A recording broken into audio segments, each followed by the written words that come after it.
Olá! Seja muito bem-vindo, seja muito bem-vinda ao canal Literatura Sonora. Agradecemos a preferência. Que esta experiência venha a lhe proporcionar novos aprendizados. Boa audição. O Escrivão Coimbra.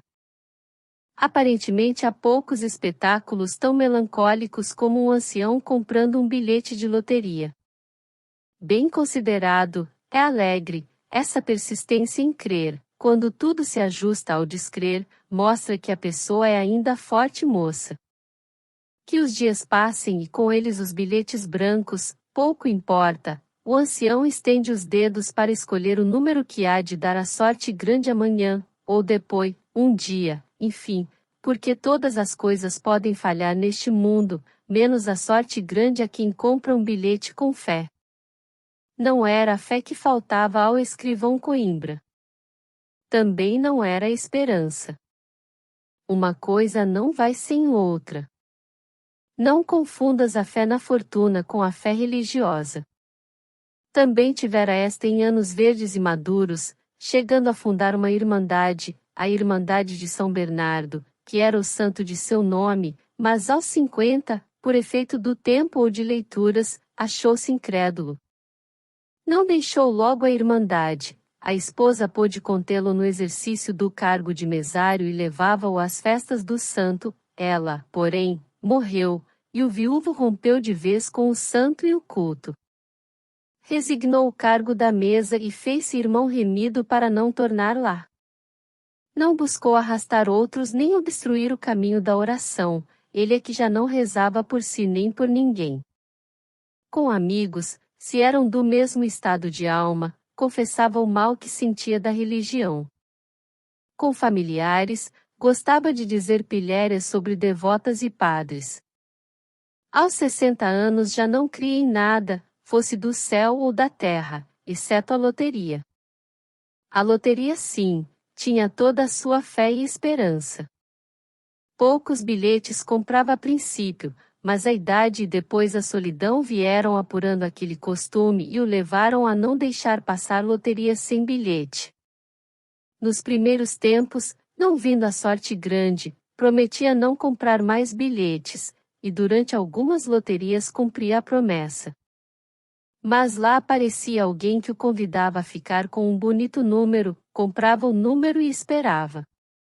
Assim veio andando pelo tempo fora até chegar aquele em que loterias rimaram com dias, e passou a comprar 6 bilhetes por semana, repousava aos domingos. O escrevente juramentado, um Amaral que ainda vive, foi o demônio tentador nos seus desfalecimentos. Tão depressa descobriu a devoção do escrivão, começou a animá-lo nela, contando-lhe lances de pessoas que tinham enriquecido de um momento para outro. Fulano foi assim, Cicrano assim, dizia-lhe Amaral expondo a aventura de cada um. Coimbra ouvia e cria.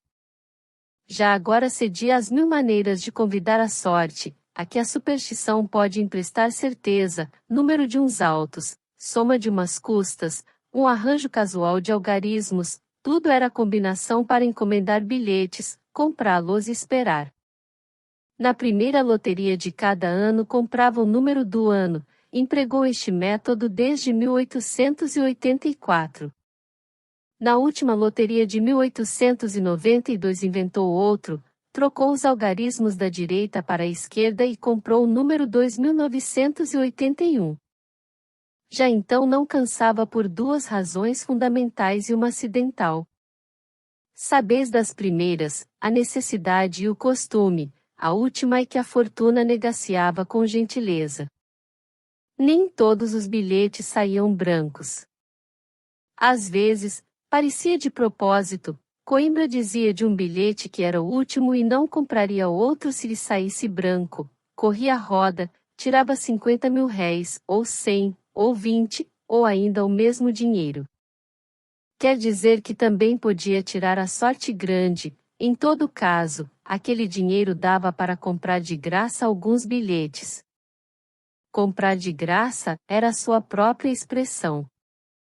Uma vez a sorte grande saiu 2 números adiante do dele, 7.377, o dele era 7.375. O escrivão criou alma nova. Assim viveu os últimos anos do Império e os primeiros da República, sem já crer em nenhum dos dois regimes. Não cria em nada. A própria justiça, em que era oficial, não tinha sua fé, parecia-lhe uma instituição feita para conciliar ou perpetuar os desacordos humanos, mas por diversos e contrários caminhos, ora à direita, ora à esquerda. Não conhecendo as ordenações do reino, salvo de nome, nem as leis imperiais e republicanas, acreditava piamente que tanto valiam na boca de autores como de réus, isto é, que formavam o repositório de disposições avessas e cabidas a todas as situações e pretensões. Não lhe atribuas nenhum ceticismo elegante, não era dessa casta de espíritos que temperam a descrença nos homens e nas coisas com um sorriso fino e amigo. Não, a descrença era nele como uma capa esfarrapada. Uma só vez saiu do Rio de Janeiro, foi para ir ao Espírito Santo à cata de uns diamantes que não achou. Houve quem dissesse que essa aventura é que lhe pegou o gosto e a fé na loteria, também não faltou quem sugerisse o contrário, que a fé na loteria é que lhe dera a vista antecipada dos diamantes. Uma e outra explicação é possível. Também é possível terceira explicação, alguma causa comum a diamantes e prêmios. A alma humana é tão sutil e complicada que traz confusão à vista nas suas operações exteriores. Fosse como fosse, só daquela vez saiu do Rio de Janeiro. O mais do tempo viveu nesta cidade, onde envelheceu e morreu. A Irmandade de São Bernardo tomou a cidade cova e túmulo, não que lhe faltassem a ele meios disso, como se vai ver, mas por uma espécie de obrigação moral com o seu fundador. Morreu no começo da presidência Campos Salles, em 1899, fins de abril. Vinha de assistir ao casamento do escrevente Amaral, na qualidade de testemunha, quando foi acometido de uma congestão, e antes da meia-noite era defunto. Os conselhos que se lhe acharam no testamento podem todos resumir-se nesta palavra: persistir. Amaral requereu traslado daquele documento para uso e guia do filho, que vai em 5 anos, e entrou para o colégio. Fê-lo com sinceridade, e não sem tristeza, porque a morte de Coimbra sempre lhe pareceu efeito de seu caiporismo, não dera tempo a nenhuma lembrança afetuosa do velho amigo, testemunha do casamento e provável compadre. Antes do golpe que o levou, Coimbra não padecia nada, não tinha a menor lesão, apenas algum cansaço. Todos os seus órgãos funcionavam bem, e o mesmo cérebro, se nunca foi grande coisa, não era agora menos que dantes. Talvez a memória acusasse alguma debilidade, mas ele consolava-se do mal dizendo que, com a memória lhe saíram muitas coisas ruins da cabeça. No foro era benquisto e no cartório, respeitado. Em 1897, pelo São João, o escrevente Amaral insinuou-lhe a conveniência de descansar e propôs-se a ficar à testa do cartório para seguir o exemplo fortificante do amigo. Coimbra recusou, agradecendo. Entretanto, não deixava de temer que viesse a fraquear e cair de todo, sem mais corpo nem alma que dar ao ofício. Já não saía do cartório, às tardes, sem um olhar de saudades prévias. Chegou o Natal de 1898. Desde a primeira semana de dezembro foram postos à venda os bilhetes da grande loteria de 500 contos, chamada por alguns cambistas, nos anúncios, Loteria Monstro. Coimbra comprou um. Parece que dessa vez não cedeu a nenhuma combinação de algarismos, escolheu o bilhete dentre os que lhe apresentaram no balcão. Em casa, guardou na gaveta da mesa e esperou. Desta vez, sim, disse-lhe no dia seguinte ao escrevente Amaral, desta vez cesso de tentar fortuna, se não tirar nada, deixo de jogar na loteria. Amaral ia aprovar a resolução, mas uma ideia contrária suspendeu a palavra antes que ela lhe caísse da boca, e ele trocou a afirmação por uma consulta. Por que deixar para sempre? Loteria é mulher, pode acabar cedendo um dia. Já não estou em idade de esperar, retrucou o escrivão. Esperança não tem idade, sentenciou Amaral, recordando os versos que fizera outrora, e concluiu com este velho adágio: quem espera sempre alcança. Pois eu não esperarei e não alcançarei, teimou o escrivão, este bilhete é o último. Tendo afirmado a mesma coisa tantas vezes, era provável que ainda agora desmentisse a afirmação, e, malogrado no dia de Natal, voltaria à sorte no dia de Reis. Foi o que Amaral pensou e não insistiu em convencê-lo de um vício que estava no sangue. A verdade, porém, é que Coimbra era sincero. Tinha aquela tentação por última. Não pensou no caso de ser favorecido, como de outras vezes, com alguns 50 ou 100 mil réis, quantia mínima para os efeitos da ambição, mas bastante para convidá-lo a reincidir. Pôs a alma nos dois extremos, nada ou 500 contos.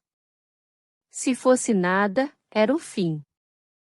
Faria como fez com a Irmandade e a religião, deitaria o hábito às urtigas, remia-se de freguês e iria ouvir a missa do diabo.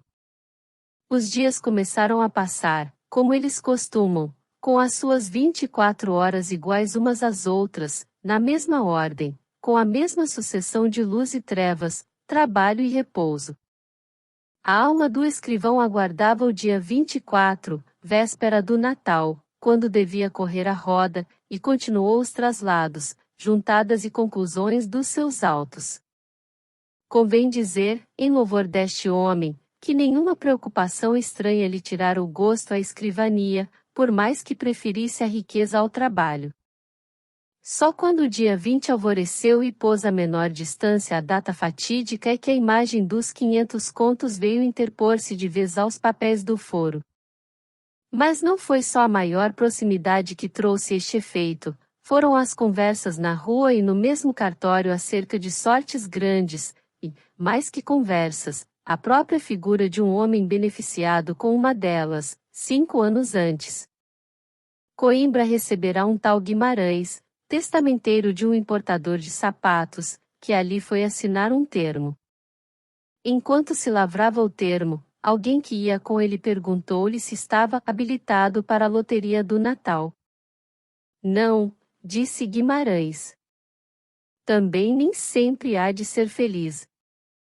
Coimbra não teve tempo de perguntar nada, o amigo do testamenteiro deu-lhe notícia de que este, em 1893, tirara 200 contos. Coimbra fitou o testamenteiro cheio de espanto.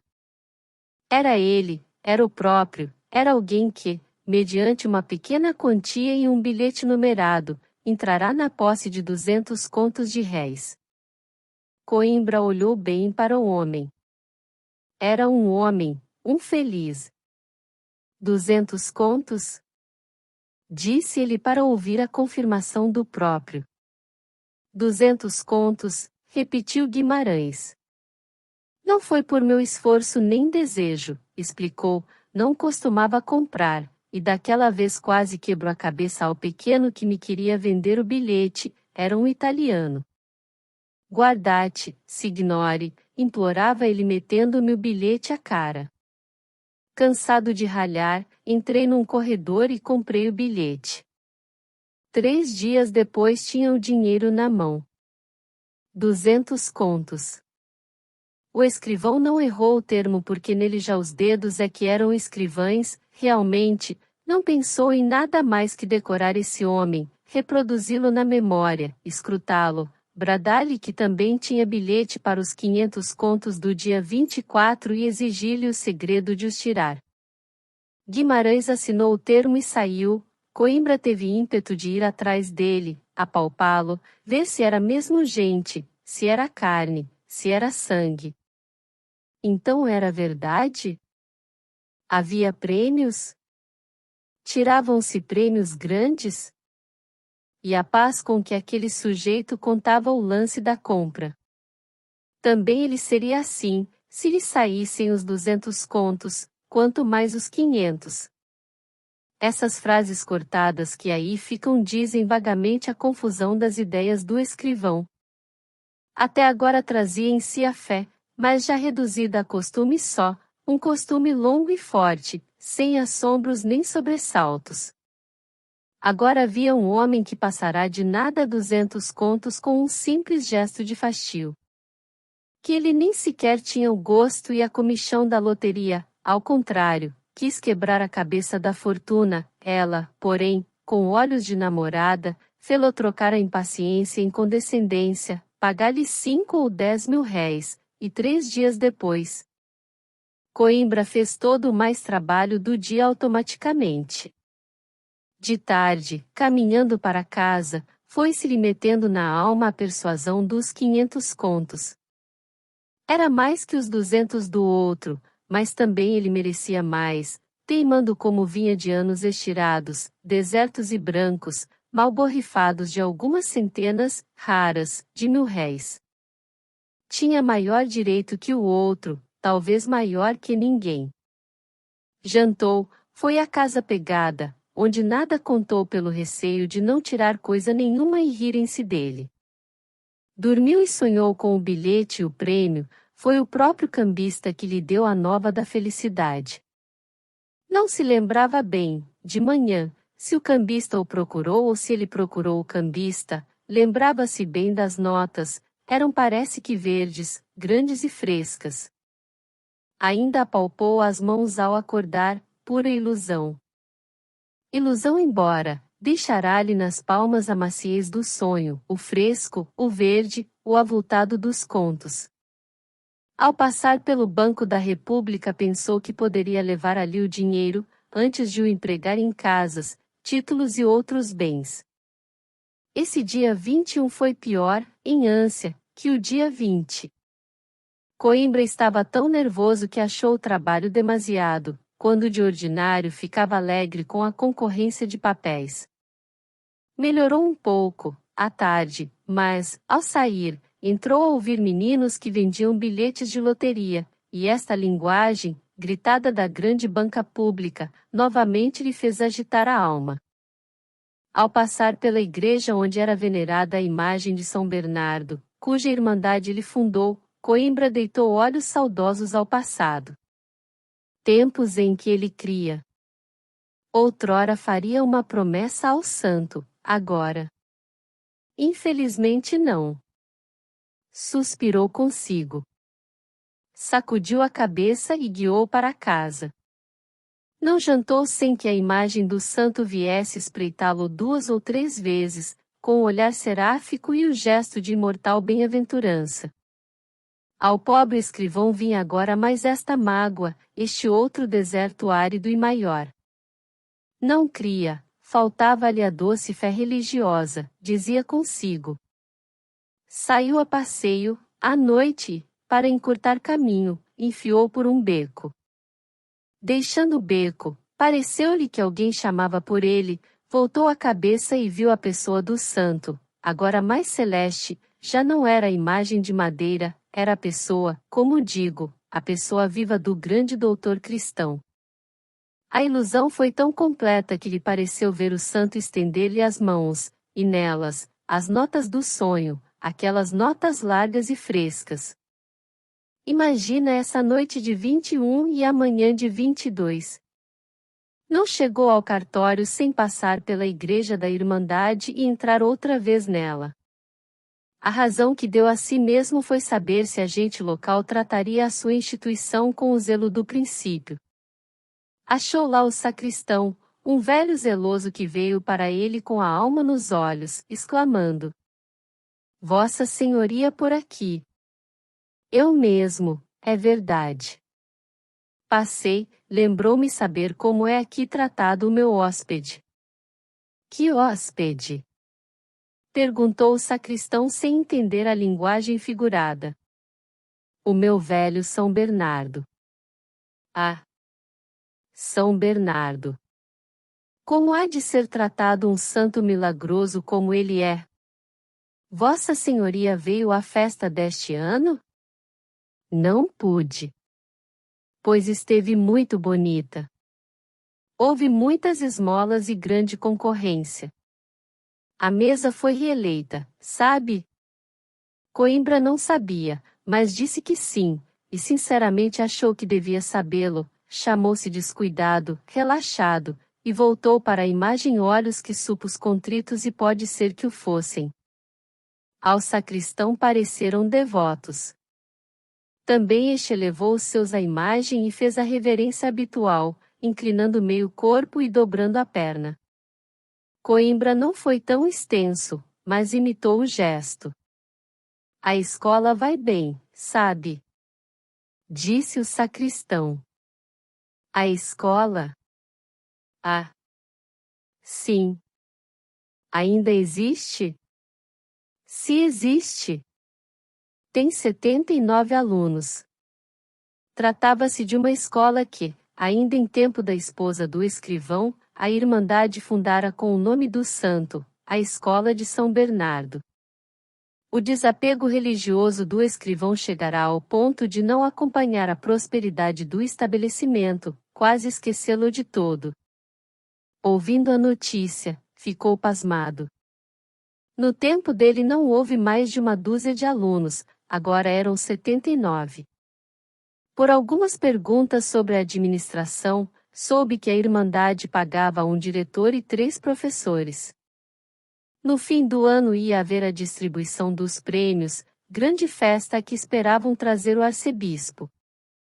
Quando saiu da igreja, trazia Coimbra não sei que ressurreições vagas e cinzentas. Propriamente não tinham cor, mas esta expressão serve a indicar uma feição nem viva, como dantes, nem totalmente morta. O coração não é só berço e túmulo, é também hospital. Guarda algum doente, que um dia, sem saber como, convalesce do mal, sacode a paralisia e dá um salto em pé. No coração de Coimbra o enfermo não deu salto, entrou a mover os dedos e os lábios, com tais sinais de vida que pareciam chamar o escrivão e dizer-lhe coisas de outro tempo. O último. 500 contos. Bradavam os meninos, quando ele ia entrar no cartório. 500 contos. O último. Estas vozes entraram com ele e repetiram-se várias vezes durante o dia, ou da boca de outros vendedores ou dos ouvidos dele mesmo. Quando voltou para casa, passou novamente pela igreja, mas não entrou, um diabo ou o que quer que era desviou o gesto que ele começou a fazer. Não foi menos inquieto o dia 23. Coimbra lembrou-se de passar pela escola de São Bernardo, já não era na casa antiga, estava em outra, uma boa casa assobradada, de 7 janelas, portão de ferro ao lado e jardim. Como é que ele fora um dos primeiros autores de obra tão conspícua? Passou 2 vezes por ela, chegou a querer entrar, mas não saberia que dissesse ao diretor e temeu o riso dos meninos. Foi para o cartório e, de caminho, 1000 recordações lhe restituíam o tempo em que aprendia a ler. Que ele também andou na escola, e evitou muita palmatoada com promessas de orações a santos. Um dia, em casa, ameaçado de apanhar por haver tirado ao pai um doce, aliás indigesto, prometeu uma vela de ser a Nossa Senhora. A mãe pediu por ele, e alcançou perdoá-lo. Ele pediu à mãe o preço da vela e cumpriu a promessa. Reminiscências velhas e amigas que vinham temperar o árido preparo dos papéis. Ao mesmo São Bernardo fizera mais de uma promessa, quando era irmão efetivo e mesário, e cumpriu-as todas. Onde iam tais tempos? Enfim, surgiu a manhã de 24 de dezembro. A roda tinha de correr ao meio-dia. Coimbra acordou mais cedo que de costume, mal começava a clarear. Conquanto trouxesse de cor o número do bilhete, lembrou-se de o escrever na folha da carteira para vê-lo bem fixo, e no caso de tirar a sorte grande. Esta ideia fê-lo estremecer. Uma derradeira esperança, que o homem de fé nunca perde, lhe perguntou sem palavras: Que é que lhe impedia tirar os 500 contos? 500 contos. Tais coisas viu neste algarismo que fechou os olhos deslumbrados. O ar, como um eco, repetiu, 500 contos. E as mãos apalparam a mesma quantia. De caminho, foi à igreja, que achou aberta e deserta. Não, não estava deserta. Uma preta velha, ajoelhada diante do altar de São Bernardo, com o rosário na mão, parecia pedir-lhe alguma coisa, se não é que lhe pagava em orações o benefício já recebido. Coimbra viu a postura e o gesto. Advertiu que ele era o autor daquela consolação da devota e olhou também para a imagem. Era a mesma do seu tempo. A preta acabou beijando a cruz do rosário, persignou-se, levantou-se e saiu. Ia sair também, quando duas figuras lhe passaram pelo cérebro, a sorte grande, naturalmente, e a escola. Atrás delas veio uma sugestão, depois, um cálculo. Este cálculo, por mais que digam do escrivão que ele amava o dinheiro, e amava, foi desinteressado, era dar de si muita coisa, contribuir para elevar mais e mais a escola, que era também obra sua. Prometeu dar 100 contos de réis para o ensino, para a escola de São Bernardo, se tirasse a sorte grande. Não fez a promessa nominalmente, mas por estas palavras sem sobrescrito, e todavia sinceras, prometo dar 100 contos de réis à escola de São Bernardo, se tirar a sorte grande. Já na rua, considerou bem que não perdia nada se não tirasse a sorte, e ganharia 400 contos, se atirasse. Picou o passo e ainda uma vez penetrou no cartório, onde buscou enterrar-se no trabalho. Não se contam as agonias daquele dia 24 de dezembro de 1898. Imagine-as quem já esperou 500 contos de réis. Nem por isso deixou de receber e contar as quantias que lhe eram devidas por atos judiciais. Parece que entre 11 horas e meio-dia, depois de uma autuação e antes de uma conclusão, repetiu a promessa de 100 contos à escola, prometo dar, etc. Bateu meio-dia e o coração do Coimbra não bateu menos, com a diferença que as 12 pancadas do relógio de São Francisco de Paula foram o que elas são desde que se inventaram relógios, uma ação certa, pausada e acabada, e as do coração daquele homem foram precipitadas, convulsas, desiguais, sem acabar nunca. Quando ele ouviu a última de São Francisco, não se pôde ter que não pensasse mais vivo na roda ou o que quer que era que faria sair os números e os prêmios da loteria. Era agora. Teve ideia de ir dali saber notícias, mas recuou. Mal se concebe tanta impaciência em jogador tão velho. Parece que estava adivinhando o que lhe ia acontecer. Desconfias o que lhe aconteceu? Às 4h30, acabado o trabalho, saiu com a alma nas pernas e correu à primeira casa de loterias. Lá estavam, escritos a giz em tábua preta, o número do bilhete dele e os 500 contos. A alma, se ele a tinha nas pernas, era de chumbo, porque elas não andaram mais, nem a luz lhe tornou aos olhos senão alguns minutos depois. Restituído a si, consultou a carteira, era o número exato. Ainda assim, podia ter se enganado, ao copiá-lo. Vou num tílbure à casa, não se enganara, era o número dele. Tudo se cumpriu com lealdade. 5 dias depois, a mesa da Irmandade recebia os 100 contos de réis para a escola de São Bernardo e expedia um ofício de agradecimento ao fundador das duas instituições, entregue a este por todos os membros da mesa em comissão. No fim de abril, casara o escrevente Amaral, servindo-lhe Coimbra de testemunha, e morrendo na volta, como ficou dito atrás. O enterro que a Irmandade lhe fez e o túmulo que lhe mandou levantar no cemitério de São Francisco Xavier corresponderam aos benefícios que lhe devia. A escola tem hoje mais de 100 alunos e os 100 contos dados pelo escrivão receberam a denominação de Patrimônio Coimbra. Fim. Querido ouvinte, obrigado por acompanhar a mais este vídeo. Sinta-se à vontade para avaliar o conteúdo e comentar. Se desejar, compartilhe e inscreva-se.